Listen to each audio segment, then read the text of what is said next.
Hello and welcome to the fourth episode of the TLDR News Podcast. I'm joined today by Rory Taylor, TLDR writer, I guess. Yeah. That is definitely. You can't stop saying "I guess." I know, because I don't know that what your my title job. is anymore. That's what I'm do. so used to saying social media guy. And Zach Michaelis, our editor-in-chief. Thank you, yeah. How are you both doing today?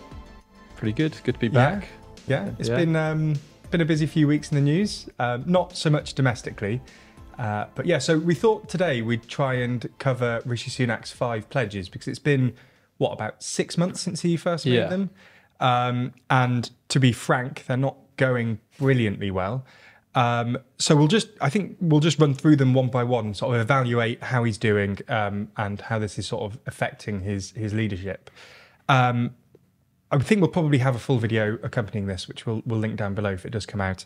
But yeah, so we'll just get right into it and start with the first pledge, which was to halve inflation. So do either of you want to sort of talk a little bit about inflation and how that's going?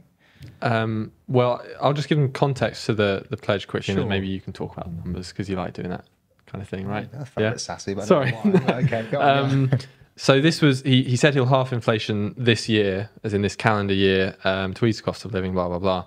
So he actually gave himself a time limit, which is different to the other pledges. At the time he made that pledge, it was between 10.1 or 10.4%, I think. So halving that would, be down to around 5%. We're not there yet. He's still got 6 months, but currently it's not going too well, is it? That was a good segue. Yeah. No, it's going pretty terribly. As we all know, the inflation rate is still 8.7%. That's unchanged from April. That's the latest data for May. And most people don't think that inflation is really going to come down that much more, especially by the end of the year. And I think we talked about this a couple of weeks ago, but I think even if it were to come down quite significantly, which I think actually, to be fair, I'm more optimistic about this than most analysts. I think there's a good chance that inflation does come down as lower energy prices feed through. And I think that we should see at least a slowing down, a disinflation of food prices soon. And those are some of the biggest drivers of inflation. I also don't think that wage growth can last. But anyway, let's leave that aside. But I think even if it were to come down quite significantly, part of the problem for Rishi Sunak is that it's still bad vibes. Inflation is still uncomfortably high, and the economic situation in the UK is just still not good. The vibe economy is still going to take a bit of a hit. Yeah, exactly. And I also think, and everyone thinks this, is that if inflation was to come down to a sort of manageable level, that would almost definitely, well, a lot of people think that would actually be a consequence of a steep hike in interest rates. And this leads on quite nicely to the second pledge, but that would almost definitely, as a consequence, entail a recession. Sure. So, and again, not good for the vibes-based political economy because he might be able to claim that, oh, look, inflation is down, but at the same time, at least one of his other targets will have been broken, which is the second target, which we'll get onto.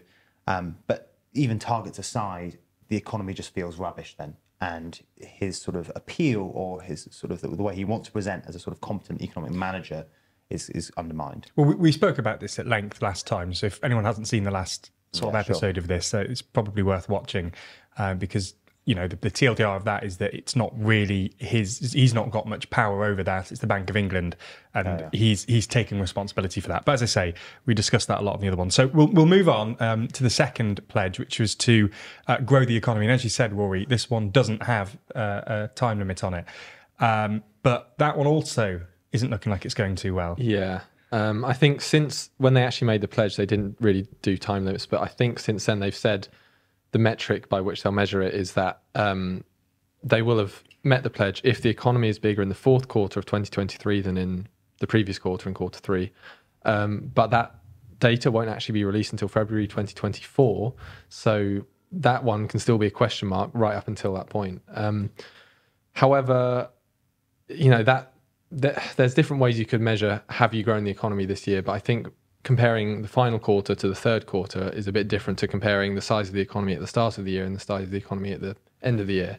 So they kind of have given themselves possibly an easier way of measuring it. Do you think? But again, I think the vibes thing comes in again, which is that 0.1% growth in the fourth quarter, or between the third and fourth quarters, is crap, and it's still just not good vibes. Yeah.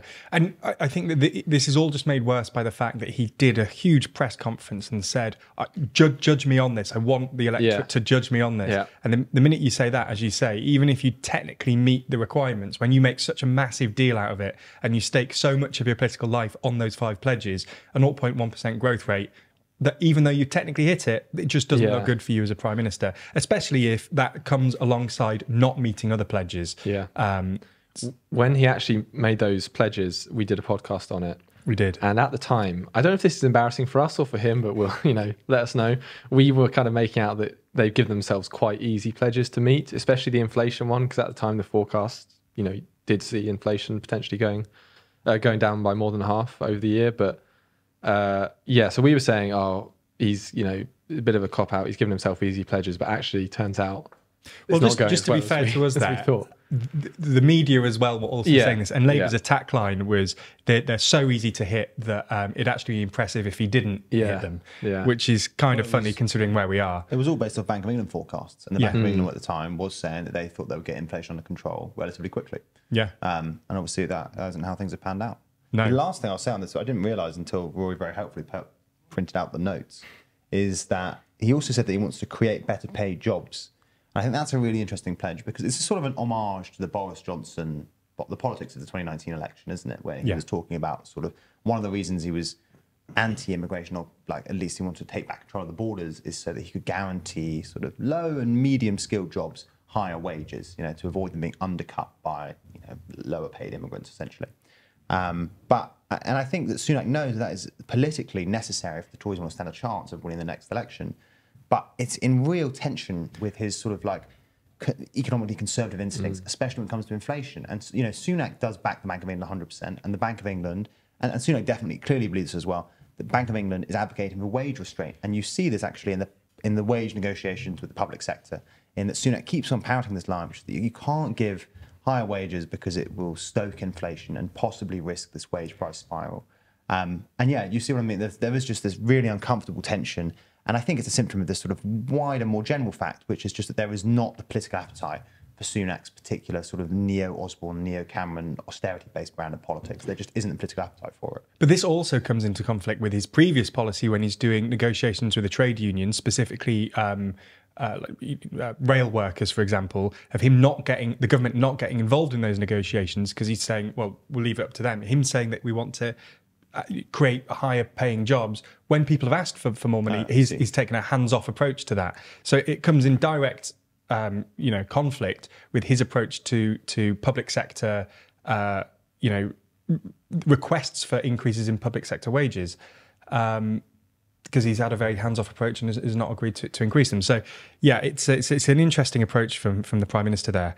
Neither of those, the first two, not looking too optimistic for him. I mean, we should say there is still time. There is still time, of course. If the trajectory continues the same, then it's but it's certainly not as easy as people were making it out to have been at the beginning of the year. So moving on to the third one then, which is make sure that the national debt is falling. Zach, do you want to jump in on this one? So again, I think that the devil is in the detail here, isn't it? In that when they say make sure national debt is falling, obviously that sounds like it means that we're just sort of reducing our debt burden, but our debt burden isn't really falling, I don't think. Is it that the UK debt hit 100% of GDP recently? Yeah. I read that. Yeah. And I think you can get too caught up in the sort of like, that measuring against GDP and they're like precise figures. But basically the headline here is that debt isn't really falling, or at least not significantly. And we're still going to be in the same sort of like ballpark that we're still going to be in the same ballpark at the end of 2024 as we were basically since we came out of the pandemic. And that I think that without significant cuts to public services, significant long-term cuts to public services, or significant rise in taxes, the chances of the national debt falling significantly are basically zero.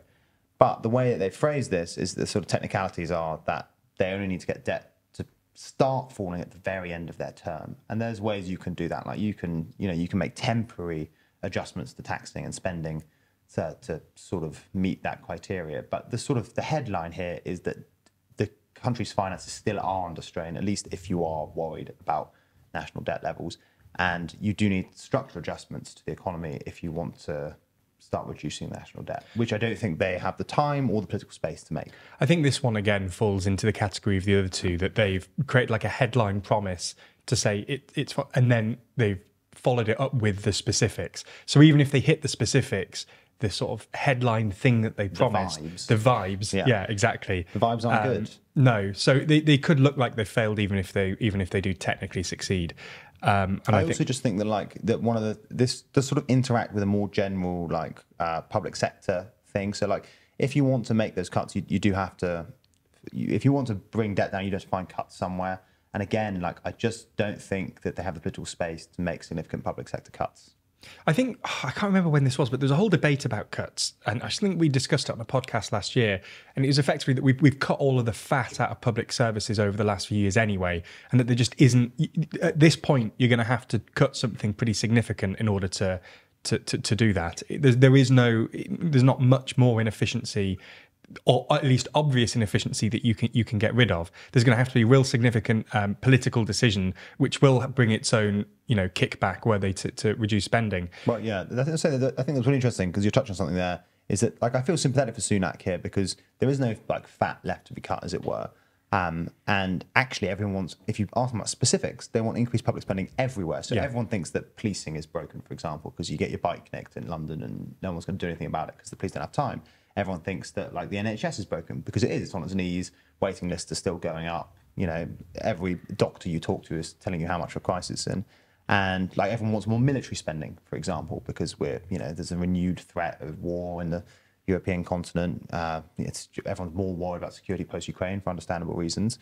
So if you ask them about these individual sectors, they say they want more spending. But then you also ask them about, or at least you ask Conservative voters about, what do you think about the state of the public finances? And they go oh God, we've got way too much debt. This is clearly unsustainable.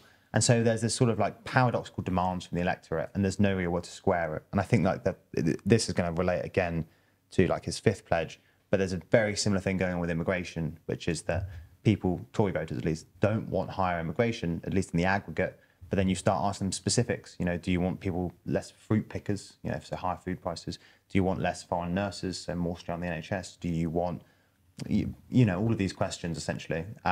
And when you start getting to the specifics, they say, oh, no, for example, do you want less Hong Kong nationals? People say, oh, God, no, we want all of those things. But that does imply higher immigration. And Sunak is caught between these sort of two conflicting demands. And again, in a sense, it's a symptom of the fact that the Tory party has been playing a very cake and eat it game for a very, very long time. And they're sort of finally paying the price for that.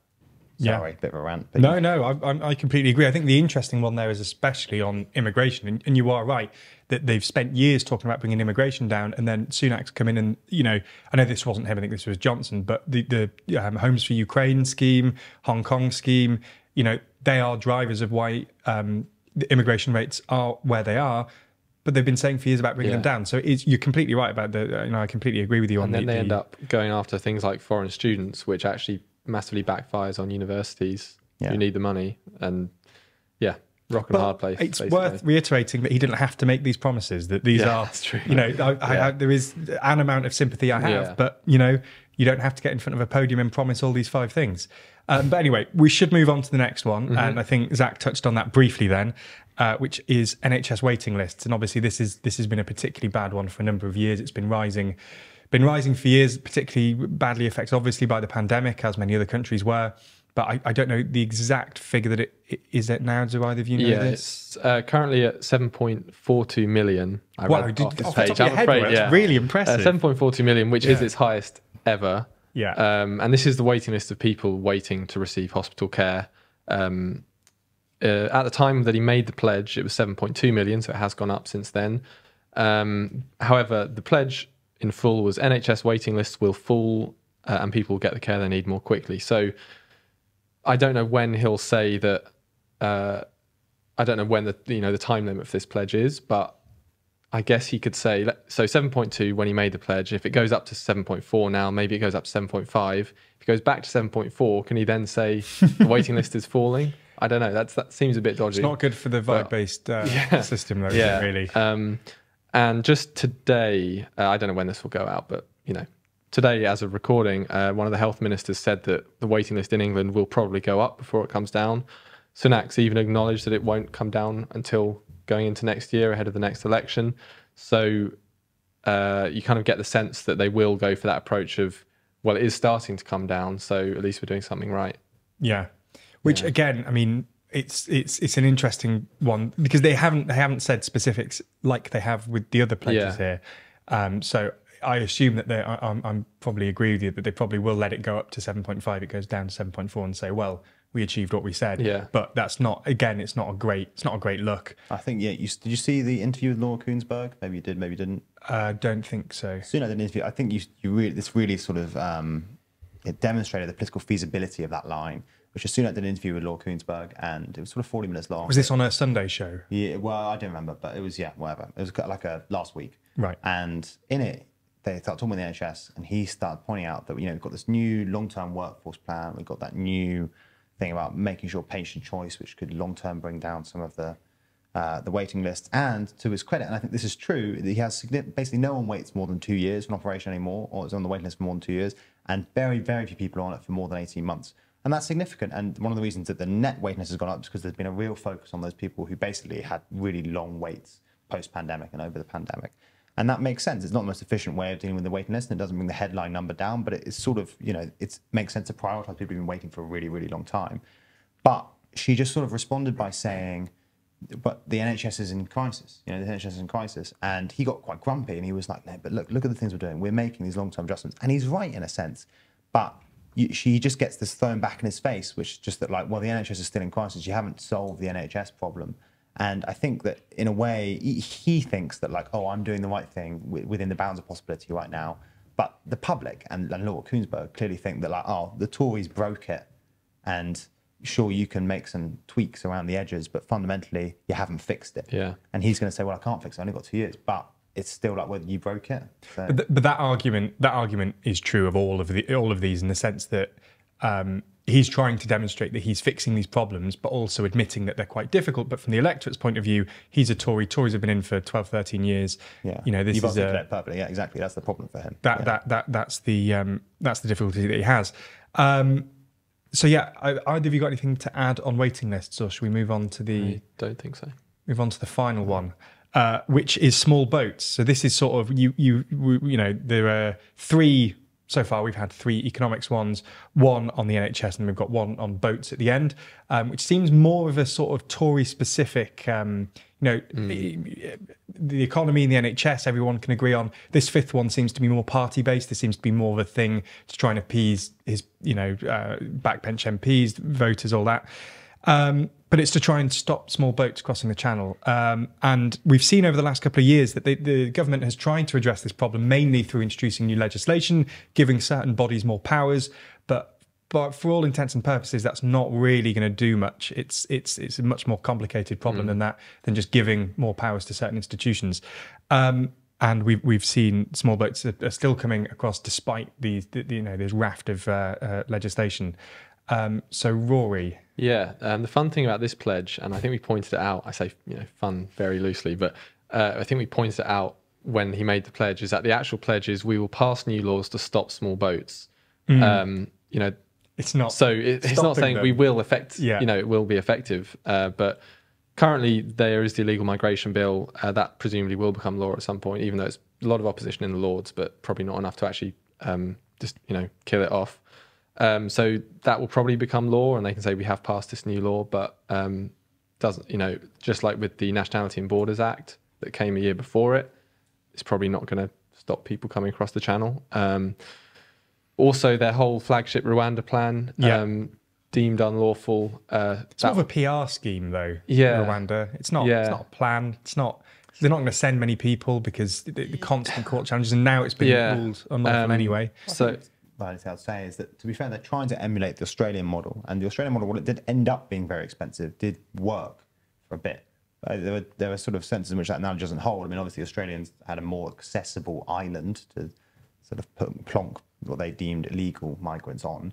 But they're trying to emulate the scheme. And if you did emulate it properly, maybe it would work. Yeah. Yeah. And I mean, so that one, it has been deemed unlawful, but it will go to the Supreme Court. So I'll have to wait and see with that one. But I guess if we're talking about the vibes again, for the last and we should. Yeah, for the last few years, they've been saying this legislation will sort it out. The Randall plan will sort it out, but we're years on from there. None of these plans have actually worked. We're getting close to the next election. People are still coming across the channel. Seems like a rite of passage now for new Home Secretaries to say that their new law is going to be the law that ends small boats. Yeah, and you get increasingly harsh language of the laws. So Nationality and Borders Act. Then it's illegal migration. I dread to think what the next act one is going to be. Yeah. But yeah, each new Home Secretary seems to think that they're going to be the one to fix it, and so far, we're no closer. Yeah. So, but I agree with you. It's very interesting that they say that we'll introduce new laws, but it's not promising to actually end it. I mean, the government can and will use the fact that some of their plans, like the Rwanda one, are being held up by courts to say, look, we're trying, but it's those lefty lawyers, of course, unelected judges stopping us, which will work for some people, but lots of people, I think, won't buy that.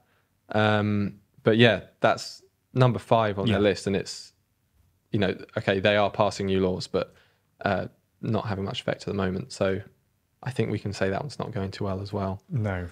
So just to sort of wrap up then, unless you've got anything else to add on small boats, Zach. No, I don't think there's nothing that interesting there. Okay. Thanks. So I think just to end up, to finish up with then, for both of you, of these 5, which ones do you think he's likely to... I want to get this on the record now, because at the end of the year, I'm sure we'll go through this. So which of these 5 do you think he will be successful with, and which do you not? So should we... I think we'll go one each, and we'll just go Zach first. Which of the 5? Can you get Rory? Okay, get Rory first. I will. Okay, I'm gonna buy into their framing of the small boats pledge and say that yes, they will pass a new law to stop small boats. Yeah. I don't think it will work, but they will pass that law. Okay, yeah. I think I'm in agreement. I think they'll definitely... I'm going to go with on a technicality, they'll succeed. What about vibes? Which ones do you think he'll manage to convince people he's exactly done? Which ones do you think he ticks the vibes box? Possibly, I don't know really. Maybe the national debt one, because that is actually I think the period of the medium-term period they're talking about goes beyond the next election, and not many people are actually monitoring the national debt in the way that they know how good the local NHS is or anything. So I think that I don't think people will be convinced of that one. I just think people won't worry about. I think the one I really think that they're not going to hit is waiting lists. I think that is still going to go up, and they might try to argue that technically it started falling, but it won't have fallen below the figure, below the point it was at when they made the pledge. Okay. So I think they're not going to succeed on that. Inflation, I think, is up in the air. I think they could realistically do that. I think they've got more of a chance of reducing that than they do the waiting lists. Economy, I think they'll succeed on a technicality. Boats, they'll succeed on a technicality. Yeah, a lot of technicalities. Yeah. I think they're failing on all of them vibe-based. Yeah. I basically, when it comes to the next election, people, if they're thinking about the NHS, for example, they're probably not going to be thinking about the exact number of people on the waiting list. They're going to think about their last experience at their doctor's or hospital, aren't they? And if that was a bad one, which it probably was, they're probably not going to be very sympathetic. So it's not good news for the government, basically. Zach's been studying your sheet quite... I'm just thinking... I don't actually think this is the most likely outcome, but I'm more optimistic than most people about inflation. Okay. Although I have been what's described as team transitory ever since inflation happened, and I now look like a bit of a pillock because it's definitely not transitory. But I'm still team transitory. So I'm going to say that inflation will come down. It's very unlikely, but I'm going to say inflation will come down. Well, most people think it's very unlikely. Below, 5%? You reckon it'll halve? Well, I think they'll come closer than people think. Okay. Or you say they. I mean, they don't really have any power over it whatsoever. I think and I don't think the Bank of England have much power over it whatsoever, but I think international factors, global factors will mean that inflation does fall a little bit. I think he'll fail by quite a distance. I think he might make it on technicality on the second one about growing the economy, but I think that the economy will feel terrible, and I don't think people will feel better in their better paid jobs. I think real wages will probably be lower than they were. When it comes to national debt, I think he'll fail the vibes. I actually think he'll fail. I think there'll be too many crises for him to get away with not borrowing more. Waiting lists, I don't know. I think I probably agree with you. that he might made it on a technicality, but I think it not compared to where it was when they made the pledge. And small boats, I think actually he will fail by an even bigger distance than people currently expect him to fail by. I think actually the numbers were suppressed for the first half of this year because the weather was quite bad, and the second the weather got good, we saw this massive uptick in small boat crossings. So I think that will continue to get worse, and I just don't see any way of it getting any better at all. Yeah. Yeah. Sorry. No, go on. I was going to say this was like a old school Big Rishi episode, wasn't it? Yeah. Back to the original one. Yeah, I don't know how many people watching this will get that reference, but that's... I don't know. We'll see in the comments. Some. Yeah. But we'll circle back round to this a little later in the year and see how many of our predictions were correct. And yeah, I think I'll hold you to account more than I will the Prime Minister on your assessments of it. So that'll be good. But yeah, thank you both for joining, and I'm sure we'll, be back next week. We'll try and keep it weekly, despite our absence last week. We'll try and keep it weekly from now on. All right. Thank you both. No problem.